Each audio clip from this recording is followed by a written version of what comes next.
Question number 95 अपने आप में दिलचस्प था, अभी दिया है मैंने। इसमें मैंने आपसे पूछा है ओओ स्ट्रेचिंग फ्रीक्वेंसीज के बारे में, मतलब फ्री ऑक्सीजन मॉलिक्यूल में ओओ स्ट्रेचिंग फ्रीक्वेंसी क्या होगी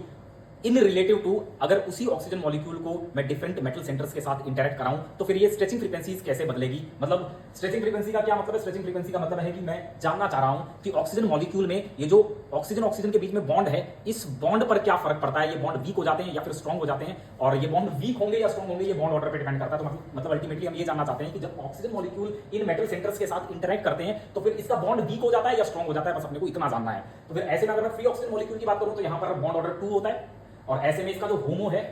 होमो वो भी पाई स्टार है और इसका ल्यूमो भी पाई स्टार है, मतलब यही इसका होमो और यही इसका ल्यूमो है। तो यहां पर बॉन्ड ऑर्डर 2 है और ये स्ट्रॉन्गेस्ट बॉन्ड है फ्री ऑक्सीजन मॉलिक्यूल में। लेकिन जैसे ही ऑक्सीजन मॉलिक्यूल इंटरेक्ट करेगा मेटल सेंटर के साथ, वास्का में इरिडियम +1 के साथ, ऑक्सी हीमोग्लोबिन में आप जानते हैं आयरन +2 के साथ ऑक्सीजन मॉलिक्यूल इंटरेक्ट करता है, और फिर यहां से ये क्या होता है, अभी तक तो ये हाई स्पिन था, डीऑक्सी फॉर्म में ये हाई स्पिन था, और फिर ये जैसे ही ऑक्सी फॉर्म में आता है तो ये लो स्पिन हो जाता है, एक इलेक्ट्रॉन भेज देता है इस तरफ, एक इलेक्ट्रॉन भेज देता है, एक इलेक्ट्रॉन आयरन यहां से यहां भेज देता है और लो स्पिन हो जाता है, और ये सुपर ऑक्साइड बन जाता है। और ऐसे में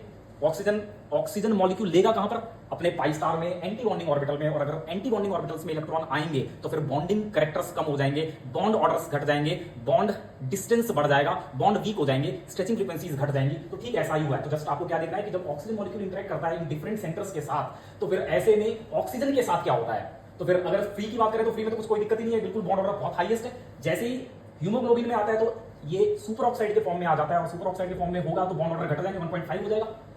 वास्का की अगर बात करें तो यहां पर ऑक्सीडेटिव एडिशन हो जाता है, और ऑक्सीडेटिव एडिशन होगा तो ये और घट जाएगा, मतलब पेरोक्सो के फॉर्म में आ गए तो ये बॉन्ड ऑर्डर घट के और कम हो जाएंगे, तो मतलब बॉन्ड वीक होते चले जा रहे हैं, बॉन्ड डिस्टेंस बढ़ता चला जा रहा है, और स्ट्रेचिंग फ्रीक्वेंसीज भी कम होती चली जा रही है क्योंकि बॉन्ड वीक हो रहे हैं। और अगर मैं ऑक्सी हेमोसाइनिन की बात करूंगा ना दोस्तों, तो यहां पर क्या होता है, यहां पर दोनों कॉपर सेंटर्स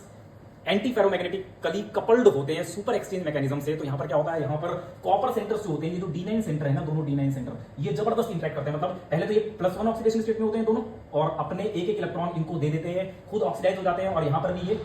पेरोक्सो के फॉर्म में होता है। और भी क्या होता है, इलेक्ट्रॉन क्लाउड बहुत ज्यादा कॉपर सेंटर पे, सुपर एक्सचेंज मैकेनिज्म के थ्रू जब ये एंटी फेरोमैग्नेटिकली कपल करते हैं तो फिर यहां पर बहुत ज्यादा इलेक्ट्रॉन डेंसिटी इस ऑक्सीजन के ल्यूमो में आ जाती है, ल्यूमो पाई स्टार में। तो फिर ऐसे में ये बॉन्ड और वीक हो जाते हैं और स्ट्रेचिंग फ्रीक्वेंसीज बेहद घट जाती हैं, बहुत लंबे बॉन्ड हो जाते हैं, बहुत वीक हो जाते हैं, और स्ट्रेचिंग फ्रीक्वेंसी मिनिमम होती है ऑक्सी हेमोसाइनिन में। तो इसका ऑर्डर क्या होगा, ACBD, सी वाला ऑप्शन सही होगा।